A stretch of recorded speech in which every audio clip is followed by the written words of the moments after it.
এটা আমাদের মুম্বাই ডায়েরি সিরিজের 10ম ভিডিও।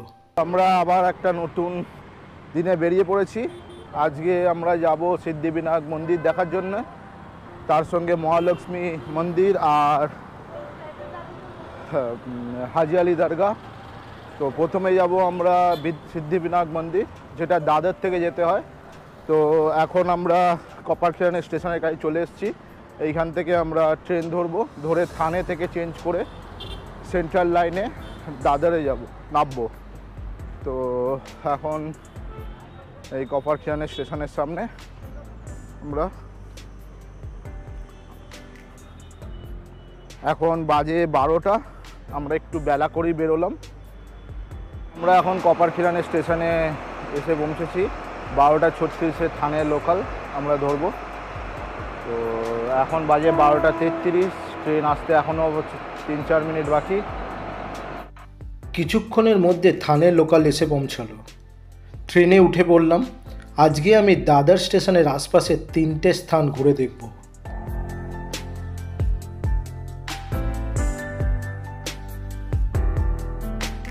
আমি ট্রেনে করে থানে এসে পৌঁছালাম।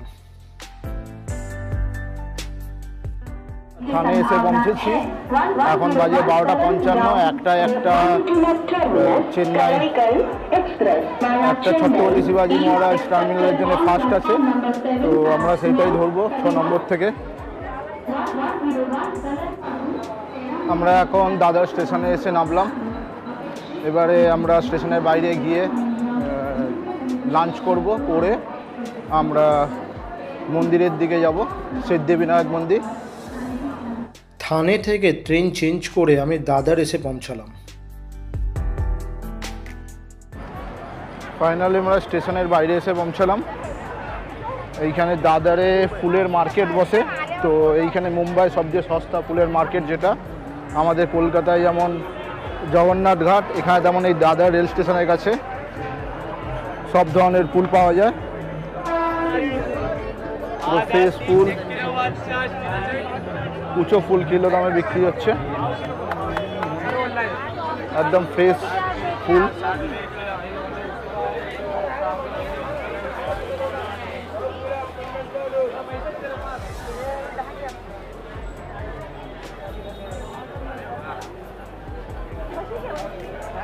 গোলাপ ফুলও পাওয়া যাচ্ছে, গোলাপ, গাঁদা, সব ধরনের ফুল।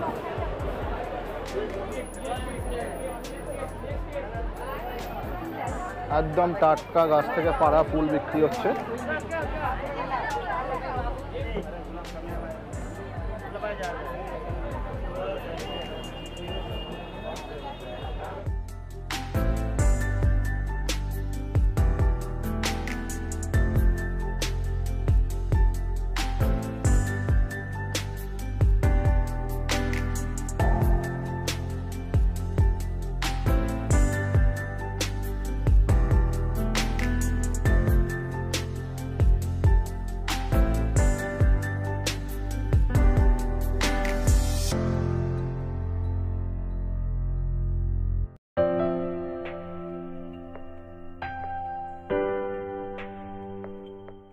আমি ঠিক স্টেশনের বাইরে বেরিয়ে ফুলের মার্কেটটা ঘুরে লাঞ্চের জন্য স্টেশনের ঠিক বাইরেই সিলভার স্প্রিংস রেস্টুরেন্টে ঢুকি।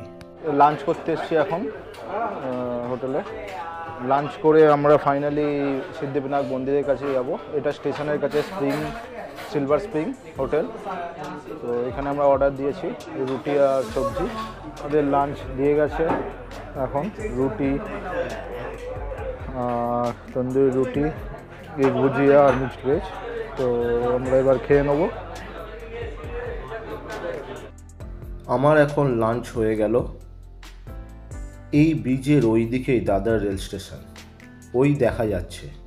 আর এইটা হলো সিলভার স্প্রিংস রেস্টুরেন্ট। এখান থেকেই আমি লাঞ্চ করে নিলাম। এই শেয়ার্ড ক্যাবগুলোই সিদ্ধিবিনায়ক মন্দিরের কাছ অবধি নিয়ে যাচ্ছে। আমাকে এই লাইনেই দাঁড়াতে হবে। এই ক্যাবেই উঠে পড়লাম সিদ্ধিবিনায়ক মন্দিরের কাছে যাওয়ার জন্য। ক্যাবেই বসে আছি, শেয়ার্ড ক্যাবে। এখন শেয়ার্ড ক্যাবে করে সিদ্ধিবিনায়ক মন্দির যাচ্ছি। এটা হলো দাদর বাজার। মার্কেটের মধ্যে দিয়ে এগিয়ে যাচ্ছি।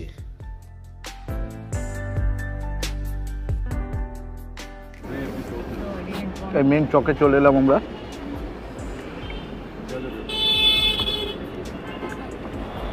তো এটা হচ্ছে কবুতর চক।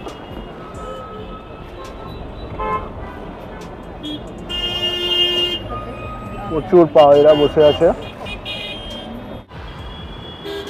তো ফাইনালি আমরা সিদ্ধিবিনায়ক মন্দিরের কাছে এসে পৌঁছালাম। এই যে সিদ্ধিবিনায়ক মন্দির, 10 টাকা করে পার হেড স্যাটারডে টিকিট নিল ভাড়া, 10 টাকা করে। আর এই চকের কাছেই আমরা নেমে পড়লাম। আর এইখানে আমাদের এবারে ভেতরে ঢুকতে হবে সিদ্ধিবিনায়ক মন্দিরে। ক্যামেরা নিয়ে প্রবেশ নিষেধ, তাই লকারে আমার ক্যামেরা রেখে দিলাম মেন এন্ট্রি গেটের বাইরে। এটা হচ্ছে মেন সিদ্ধিবিনায়ক মন্দির। এটা একটা 6 তলা বিল্ডিং। সিকিউরিটি চেক করে আমি সিদ্ধিবিনায়ক মন্দিরের কম্পাউন্ডে ঢুকলাম। এটা হচ্ছে এন্ট্রি গেট, যেটা দিয়ে আমি ভিতরে এলাম। এই মন্দিরের কাছেই বাঁদিকের দোকানটাতে আমার জুতো রেখে ভিতরের দিকে যাব। মন্দিরে ঢোকার পরেই এই বড় পাথরের পঞ্চপ্রদীপটা চোখে পড়ল। সন্ধ্যা আরতির সময় এই প্রদীপটা জ্বালানো হয়।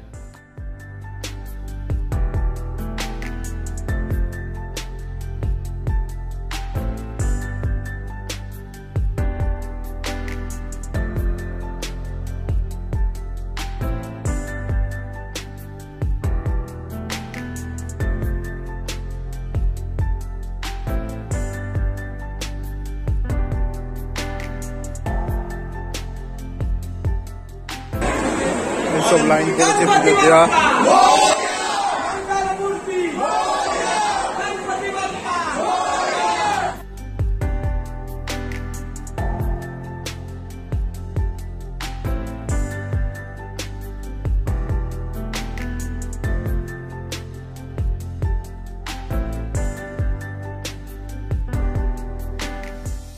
যদি কেউ তাড়াতাড়ি দর্শন করতে চান, তারা লাইনে না দাঁড়িয়ে এই দূরে ব্যালকনি থেকে দর্শন করে নিতে পারেন।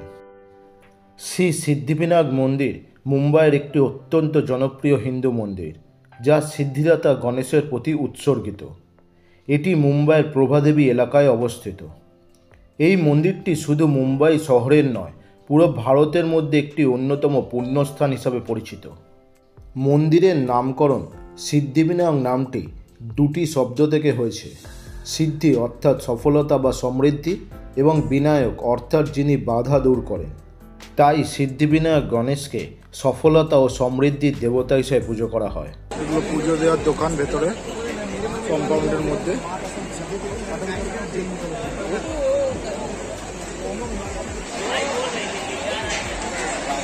এইটা হচ্ছে মেন মন্দির, কাজ হচ্ছে মন্দিরে। আমরা মন্দিরের দর্শনের লাইনে দিয়েছি, লাইন দিয়েছি, লাইন এগোচ্ছে। সিদ্ধিবিনায়ক মন্দিরের প্রতিষ্ঠা হয়েছিল 1801 সালে। মন্দিরটি প্রথম প্রতিষ্ঠা করা হয়েছিল একটি ছোট্ট কাঠের মন্দির হিসাবে। স্থানীয় মানুষের সহায়তায় এটি ধীরে ধীরে বৃহত্তর আকার ধারণ করে। 1952 সালে মন্দিরটি পুনর্নির্মাণ করা হয় এবং এটি এক অত্যাধুনিক রূপ লাভ করে। বর্তমানে মন্দিরটি মার্বেল দিয়ে তৈরি। মন্দির কম্পাউন্ডে কিছু জায়গায় এলসিডি লাগানো আছে, যেটাতে পুজোর লাইভ স্ট্রিমিং দেখানো হচ্ছে। প্রতিদিন এখানে বহু ভক্ত পুজো ও আরাধনা করতে আসেন, বিশেষ করে মঙ্গলবার ও বৃহস্পতিবার। এই মন্দিরে ভক্তদের উপস্থিতি অনেক বেশি থাকে। ভিতরে কোনো রকম ক্যামেরা নিয়ে যাওয়া বারণ, কিন্তু মোবাইল ফোন নিয়ে প্রবেশ করতে পারেন। দূর থেকে আপনি বিগ্রহের ফটো তুলতে পারেন, কিন্তু সামনে থেকে ফটো তোলা বারণ।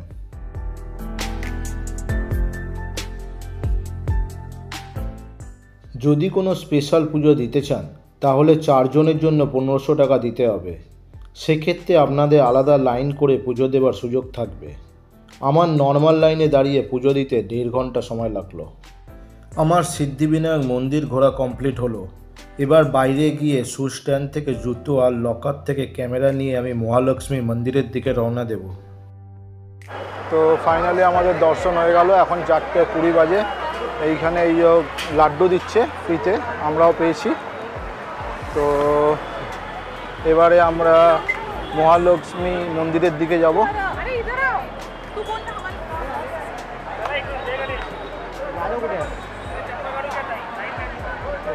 হচ্ছে মন্দির, আমরা সিদ্ধিবিনায়ক দর্শন হয়ে গেল আমাদের।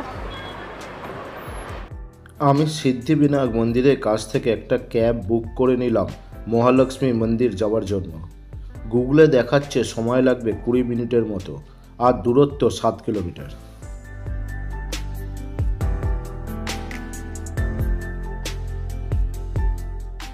সিদ্ধিবিনায়ক মন্দিরের কাছ থেকে ক্যাবে করে মহালক্ষ্মী মন্দিরের কাছে আসতে মিটারে 130 টাকা পড়ল। এছাড়াও আপনি ডাইরেক্ট মহালক্ষ্মী মন্দিরে আসতে চাইলে নিকটতম রেল স্টেশন মহালক্ষ্মীতে নেমে অটোতে 5 মিনিট, স্টেশন থেকে দূরত্ব 1 কিলোমিটার। মহালক্ষ্মী মন্দিরের কাছে অনেকগুলো মন্দির আছে, তার মধ্যে এটা হলো শ্রী স্বামীনারায়ণ মন্দির। মন্দির প্রতিদিন দর্শনার্থীদের জন্য সকাল 7টা থেকে রাত্রি 8টা পর্যন্ত খোলা থাকে। প্রতিদিন মন্দিরে বিভিন্ন পুজো এবং আরতি অনুষ্ঠিত হয়। জন্মাষ্টমী, রামনবমী এবং অন্যান্য হিন্দু উৎসবগুলি এখানে জাঁকজমকপূর্ণভাবে পালিত হয়।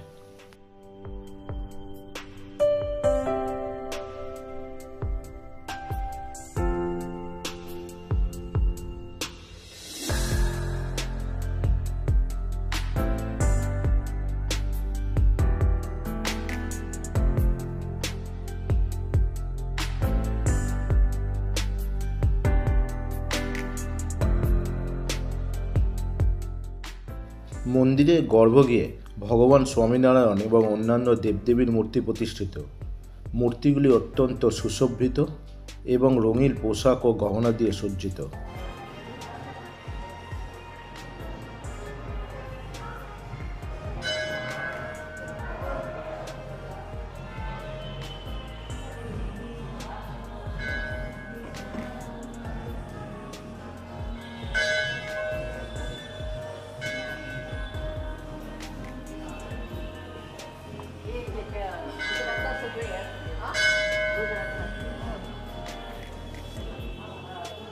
স্বামীনারায়ণ মন্দির দেখে আমি মহালক্ষ্মী মন্দিরের দিকে রওনা দিই, হেঁটে 2 থেকে 3 মিনিট।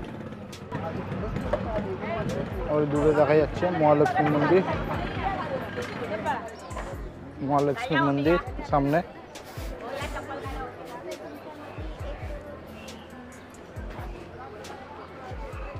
পুজো দেওয়ার জন্য দুপাশে দোকান।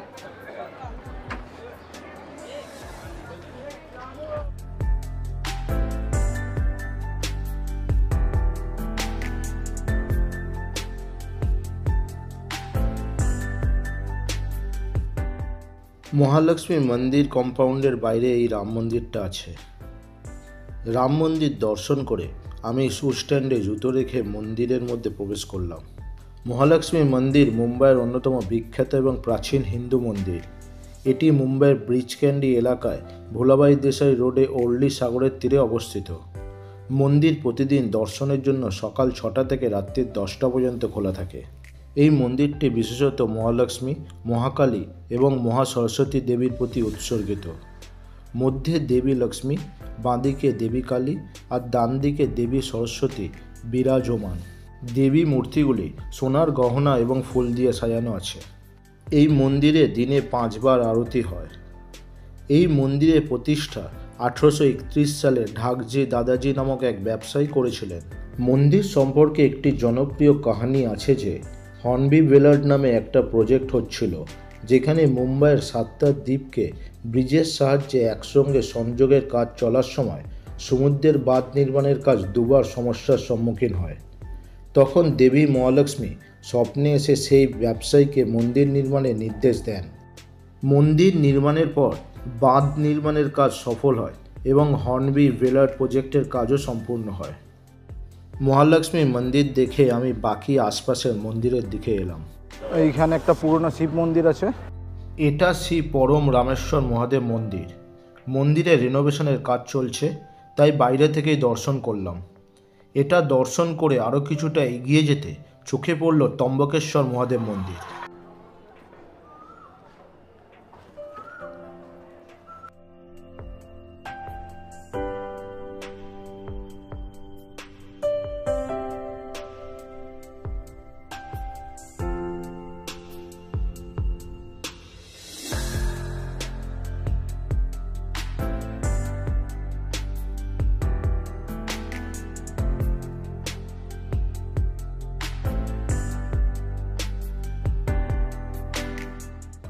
এই ত্রম্বকেশ্বর মহাদেব মন্দিরের বাইরে থেকে দেখা যাচ্ছে আমাদের দেশের সবথেকে বড় ব্যবসায়ী মুকেশ আম্বানির বাড়ি, সেই বিখ্যাত অ্যান্টিলিয়া।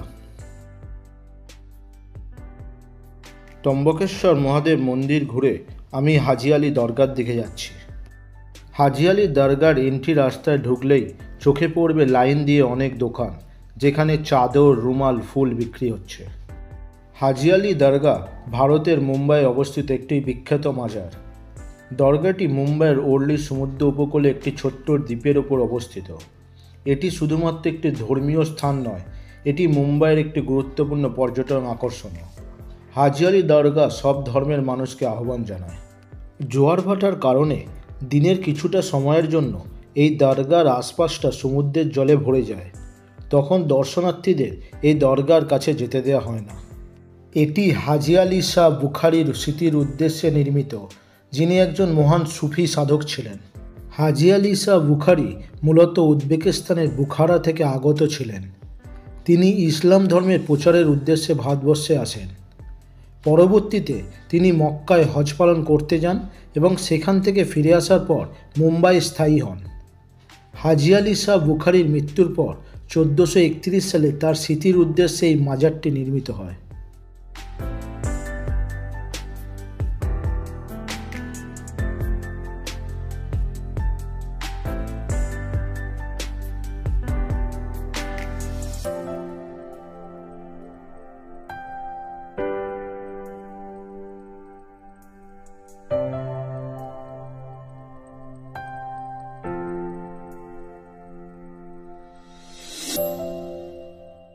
আমি হাজি আলি দরগার সামনে এসে পৌঁছালাম। হাজি আলি দরগা রোজ ভোর 5:30 থেকে রাত্রি 10টা অবধি খোলা থাকে, কিন্তু সমুদ্রের জল বেড়ে গেলে জনসাধারণের জন্য হাজি আলি দরগা বন্ধ করে দেওয়া হয়।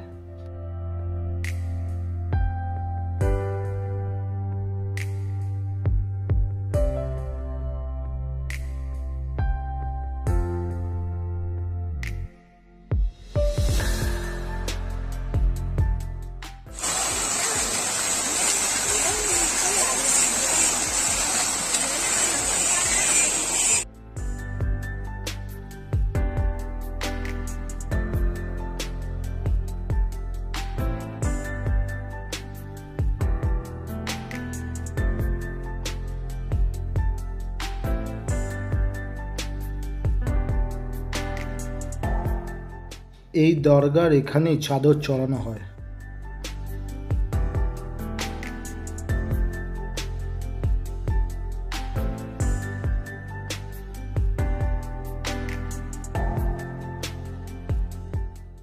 হাজি আলি দরগাটি একটি সুন্দর মেরিন স্থাপত্যের উদাহরণ। সাদা মার্বেলের তৈরি এই দরগাটি চারপাশে সমুদ্র দ্বারা পরিবেষ্টিত। এখানে একটি মসজিদ এবং একটি মাজার রয়েছে।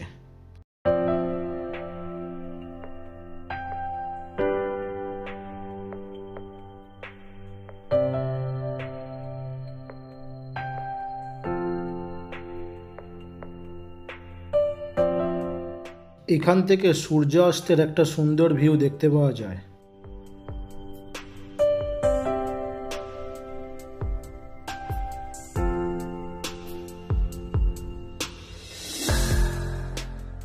সন্ধ্যের সময় হাজি আলি দরগার একটা সুন্দর রূপ আপনারা দেখতে পাবেন।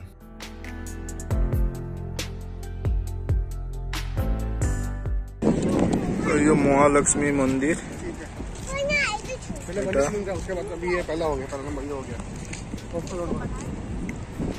আমাদের এবার বাড়ি ফেরার পালা। সন্ধ্যে হয়ে গেছে, এই চাঁদ উঠেছে। আজকে এখানেই আমার দাদারের আশপাশে ঘুরে দেখা কমপ্লিট হলো। হাজি আলি দরগা ঘুরে আমি বাসে করে মহালক্ষ্মী রেল স্টেশনের কাছে চলে এলাম। সেখান থেকে প্রথমে দাদর, তারপর ট্রেন চেঞ্জ করে কুর্লা, তারপর সেখান থেকে ভাসি হয়ে কপারখেরনের দিকে রওনা দিলাম। দেখা হচ্ছে এই মুম্বাই ডায়েরি সিরিজের আরও একটা নতুন ভিডিও নিয়ে। Till then, bye by.